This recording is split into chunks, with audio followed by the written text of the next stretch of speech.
নমস্কার বন্ধুরা, রান্নার রহস্যে জানাই সকলকে স্বাগত। আর একই স্বাদের রেসিপি বারবার নয়, হাজারেরও বেশি রেসিপি নিয়ে হাজির হয়েছি রান্নার রহস্যে। আর আজকে আপনাদের সাথে শেয়ার করে নিচ্ছি হেলদি বেবিকর্ন স্যুপ। এই হেলদি বেবিকর্ন স্যুপ কিন্তু শীতের একটা আইডিয়াল স্যুপ আপনারা বলতেই পারেন। আর ঠান্ডা তো আমাদের এখানে ভালোই পড়ে গেছে, ব্যাঙ্গালোরে কিন্তু তুলনামূলক ভালোই ঠান্ডা পড়েছে 2-3 দিন ধরে। আপনাদের ওখানে কেমন ঠান্ডা পড়েছে আমাকে অবশ্যই কমেন্ট করে জানাবেন। তো চলুন আর কথা না বাড়িয়ে এবার ঝটপট এই স্যুপের রেসিপিটা দেখে নেওয়া যাক। তো এই হেলদি স্যুপ বানানোর জন্য আমি এখানে কিছু ভেজিটেবলস নিয়ে নিয়েছি আর নিয়ে নিয়েছি বেবিকর্ন স্যুপ। যে কোনো সুপার মার্কেটে কিন্তু এগুলো পাওয়া যায়, অর্থাৎ অ্যাভেলেবেল, আপনারা সেখান থেকে নিতে পারবেন। এখানে বাটার নিয়েছি, ক্যাপসিকাম কুচানো 2 রকমের, স্প্রিং অনিয়ন, গাজর কুচানো, আদা গ্রেট করে নিয়েছি, গোলমরিচের গুঁড়ো, সয়া সস, চিনি আর কর্নফ্লাওয়ার নিয়ে নিয়েছি। তো সবার প্রথমে বেবিকর্নগুলো আমি কেটে নিচ্ছি রিং রিং করে।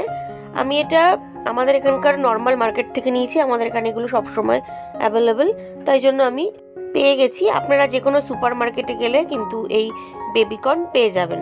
আর এই বেবিকর্ন স্যুপ কিন্তু খুবই হেলদি স্যুপ। আর যেহেতু এখন ঠান্ডা ভালো মতন পড়ে গেছে, তো এই ধরনের স্যুপ কিন্তু খেতে খুবই ভালো লাগে। তো দেখুন আমি বেবিকর্নগুলোকে এইভাবে রিং রিং করে কেটে নিচ্ছি। এইবার একটু বড় সাইজের প্যান নিয়ে নিয়েছি, দিয়ে দিলাম 1 টিস্পুন রাইস ব্র্যান অয়েল, আর তেলের সঙ্গে আমি দিয়ে দিচ্ছি বাটার। এখানে ওই 1 টিস্পুন মতন বাটার আমি নিয়ে নিয়েছি। বাটারটা দিয়ে ভালো করে এবার তেল আর বাটারটাকে মেল্ট করে নিচ্ছি। তো দেখুন বাটারটা কিন্তু মেল্ট হয়ে গেছে। এইবার আমি দিয়ে দিচ্ছি 1/2 টিস্পুনের একটু বেশি আদা গ্রেট করে নিয়েছি, আর পরিমাণ মতন কাঁচা লঙ্কা কুচোনো, আর দিয়ে দিচ্ছি পেঁয়াজ কুচোনো, 2টো মিডিয়াম সাইজের পেঁয়াজ আমি একটু কুচিয়ে নিয়েছি, সেই পেঁয়াজটা দিয়ে দিলাম। দিয়ে জাস্ট হালকা করে একটু সটে করে নেব, খুব ফ্রাই করব না, জাস্ট হালকা করে সটে করে নিচ্ছি। তো 1 থেকে 2 মিনিট আমি সটে করে নিয়েছি। এবার ভেজিটেবলসগুলো দিয়ে দিচ্ছি গ্রিন ক্যাপসিকাম কুচানো, রেড বেল পেপার, গাজর কুচানো, সব কিছু দিয়ে দিলাম। দিয়ে এবার হালকা করে একটু ফ্রাই করে নেব। স্যুপের ভেজিটেবলস কিন্তু খুব একটা ফ্রাই করতে নেই, তাই একদম হালকা করে ফ্রাই করে নিচ্ছি। 2 থেকে 3 মিনিট ফ্রাই করে নেওয়ার পরে আমি বেবিকর্নগুলো দিয়ে দিলাম। বেবিকর্নগুলো দিয়ে জাস্ট আরও 1 থেকে 3 মিনিট মতন একটুখানি ফ্রাই করে নেব। 2 থেকে 3 মিনিট ফ্রাই করে নেওয়ার পরে সামান্য লবণ দিয়ে দিলাম। লবণের পাশাপাশি দিয়ে দিচ্ছি 1 টিস্পুনের কাছাকাছি গোলমরিচের গুঁড়ো বা ব্ল্যাক পেপার পাউডার, দিয়ে একটু ভালো করে মিশিয়ে নিচ্ছি। এইবার এর মধ্যে আমি দিয়ে দেব সয়া সস।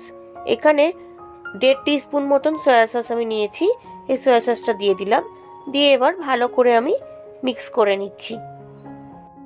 ভালো করে মিশিয়ে নেওয়ার পরে আমি এখানে কফি মগের 1 মগ জল দিয়ে দিলাম। আমার মনে হচ্ছে আরও একটু জল লাগবে, তাই জন্য আমি আরও 1/2 কাপ জল দিয়ে দিলাম। দিয়ে ভালোভাবে মিশিয়ে নিচ্ছি। তো দেখুন এবার ফুটতে শুরু করেছে। এইবার আমি 10 মিনিটের জন্য ঢাকা দিয়ে দিচ্ছি মিডিয়াম টু লো ফ্লেমে। 10 মিনিট বাদে ফিরে এলাম। আপনারা দেখুন এই বেবিকর্ন আর জাস্ট ভেজিটেবলস রয়েছে সব কিন্তু খুব ভালোভাবে কুক হয়ে গেছে। এইবার এর মধ্যে আমি 1/2 টিস্পুন একটু চিনি অ্যাড করে দিলাম। চিনিটা দিয়ে একটু ভালোভাবে মিশিয়ে নিচ্ছি।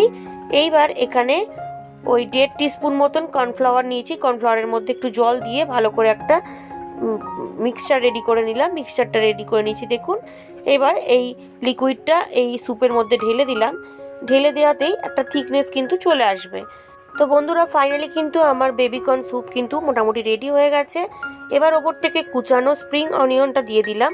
স্প্রিং অনিয়নটা দিয়ে একটুখানি জাস্ট হালকা হাতে মিশিয়ে নিচ্ছি।